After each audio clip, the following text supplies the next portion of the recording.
अस्सलाम वालेकुम। मेरा आज का टॉपिक होगा कि एक सेहतमंद मेरे बहन को पीरियड्स कितने दिन आते हैं, पीरियड में दर्द और पेन क्यों होता है, किस वजह से होता है।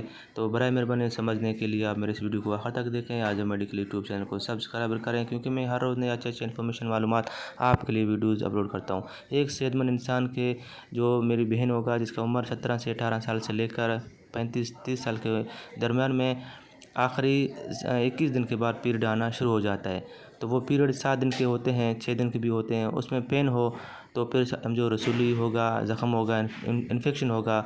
अगर कोई पेन ना हो तो पहले दिन कम स्लो आने लगते हैं और आखिरी तीसरे चौथे दिन में फ़ास्ट आने लगते हैं, और ये सेहतमंद औरत की निशानी है। तो ठीक इसी तरह पीरियड के 7 दिन के बाद फिर उस मेरी बहन को पीरियड के फिनिश होने के बाद, पीरियड के बाद फिर एक एग बनता है, अंडा बनता है, जिससे बच्चा पलता है उस अंडे में। तो मज़ीद मालूमात के लिए आप मुझे कमेंट करें, मैं आपको जवाब दे दूँगा। शुक्रिया।